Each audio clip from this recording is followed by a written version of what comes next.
या व्हिडिओच्या माध्यमातून जर कोणाचं मन दुखावलं गेलं असेल किंवा कोणाचं माझी जर काही चूक झालेली असेल, चुकीचं वाटत असेल, तर मी अगोदरच त्याच्याबद्दल माफी मागतोय.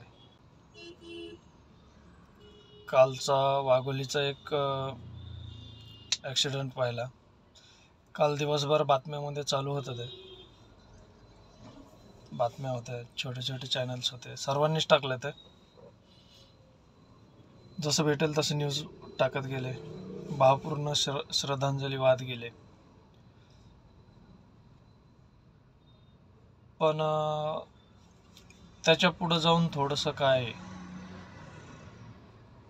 काय केलं पाहिजे, काय नाही, तर या छोट्याशा गोष्टीवरती मी आज थोडंसं बोलणार आहे. जास्त काही वेळ घेणार नाही आहे, 4 ते 5 मिनिटं जास्तीत जास्त.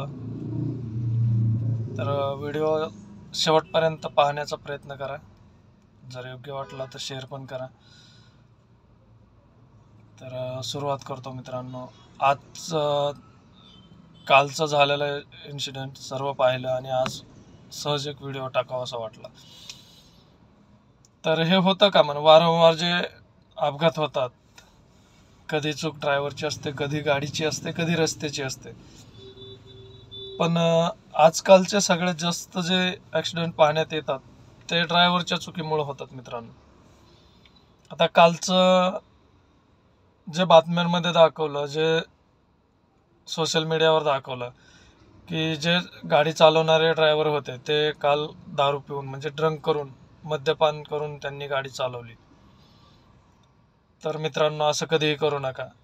एका अख्ख्या कुटुंबाचं नुकसान असतं, त्याच्यात त्यांचं पण नुकसान झालं. आता त्यांना पण त्याच्यामध्ये, त्या केसमध्ये अडकायला लागलं.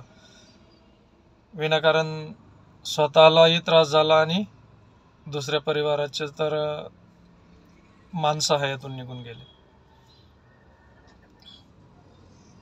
तर मित्रांनो, याच्यावरती उपाययोजना काय केल्या पाहिजेत? तर मला वाटतंय की सगळ्या सिट्या, जेवढे सिटी आहेत तेवढ्या सिटीमध्ये एक मोबाईल नंबर डिक्लेअर केला पाहिजे, जो की टोल फ्री असेल, किंवा एक व्हॉट्सअप नंबर, त्यातल्या त्यात व्हॉट्सअप चालणारा नंबर असावा. तो व्हॉट्सअपवरती असला पाहिजे तो.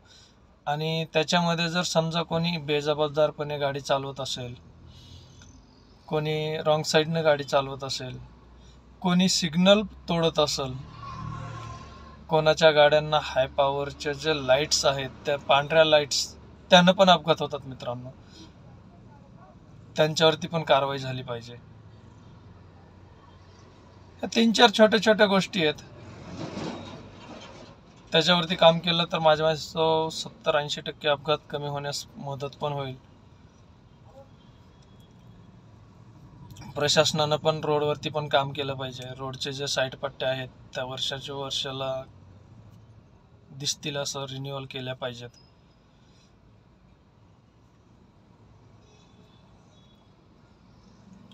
काल गेलेले ते 2 बालकं, काय हो त्यांचं, काय 1 वर्ष 3 वर्ष वय होतं, काय जग पाहण्याच्या अगोदर ते लोक निघून गेले. नुकसान कोणाचं झालं? काही जण 16-17 वर्षाचे होते, काही जण 9 वर्षाचे होते. काय त्यांची काय चूक होती त्याच्यामध्ये? तर याच्यावरती काय उपाययोजना केल्या पाहिजेत, ह्या 2 मिनिटात सांगाल आणि मी माझा व्हिडिओ संपल मित्रांनो. जर समजा पहिल्या वेळेस जर ड्रंक अँड ड्राईव्हचं जर केसमध्ये जर कोणी सापडला, तर त्याला पहिल्या वेळेस 10,000चा फाईन करा आणि 2-3 दिवसाची पोलीस कोठडी द्या आणि न्यायालयातून त्याला बरी करा. म्हणजे हे केस एक दर्ज झालं पाहिजे, एक याच्यामध्ये अपडेट झालं पाहिजे की सिस्टममध्ये, की यांनी पहिल्या वेळेस ड्रंक अँड ड्राईव्ह केलेलं आहे. आणि ते असं नाही की गरीब आणि श्रीमंत सर्वांना सेम ठेवा. दुसरी गोष्ट, जर तोच गुन्हा त्यांनी दुसऱ्या वेळेस केला असेल तर त्याच्यामध्ये 10,000चा दंड आणि 6 महिन्याचा कारावास द्या. आणि जर तोच गुन्हा जर त्यांनी तिसऱ्या वेळेस केला असेल, तर ड्रंक अँड ड्राईव्हचाच गुन्हा जर त्यांनी तिसऱ्या वेळेस केला असेल, तर त्यांचं गाडी चालवण्याचा परवाना रद्द करा. हे झालं ड्रंक अँड ड्राईव्हचं.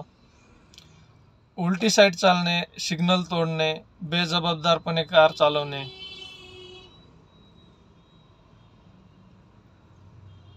ह्या 2-3 गुन्ह्यासाठी पहिल्या महिन्यात जर एकाच महिन्यामध्ये जर हे 3 गुन्हे होत असतील तर फाईन तसा वाढवत जा. जर वर्षामध्ये हे गुन्हे जर जास्त करत असतील, वर्षामध्ये जर 15-20 वेळेस जर हे गुन्हे त्यांच्यावरती होत असतील,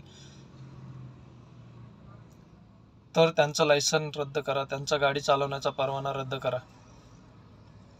मी म्हणत नाहीये मित्रांनो की माझ्याकडून पण चूक होत नाहीये, माझ्याकडून पण चूक होते. चूक होणं आणि चुकीचं वागणं याच्यामध्ये फार मोठा फरक असतो. आता एखाद्या वेळेस मला पण वन वे माहिती राहत नाहीये, तर नवीन जागेवरती गेल्याच्या नंतर मी पण वन वे मध्ये गाडी टाकतो. पण त्यावेळी मला जर समजलं की हा वन वे, तर माझी चूक सुधारण्याचा प्रयत्न करतो मित्रांनो. आणि जर कधी यदा कदाचित जर असं काही गुन्हा झाला माझ्याकडून, तर तो पण व्हिडिओ मी शेअर करेन मित्रांनो, की त्या गुन्ह्यातून मी म्हणजे तो सुधारवण्याचा कसा प्रयत्न केलाय. जर असा गुन्हा जर वारंवार होत असेल, जर पहिल्या महिन्यात एकाच महिन्यात जर 2-3 वेळेस होत असेल, तर पहिल्या वेळी त्यांना 200 रुपये दंड करा. त्याच्यानंतर तोच गुन्हा असेल त्याच आठवड्यात किंवा त्याच महिन्यात असेल तर 500 रुपये दंड करा. आणि तोच गुन्हा जर तिसऱ्या वेळेस असेल त्याच महिन्यामध्ये, तर त्यांच्यावरती 5,000 रुपयापर्यंत दंड करा. आणि प्रशासनाला एक विनंती आहे की जे झेब्रा क्रॉसिंग वरती थांबतात त्यांना दंड करण्यापेक्षा जे सिग्नल तोडून जातात त्यांना दंड करा. एवढंच बोलेल मित्रांनो या आजच्या व्हिडिओत.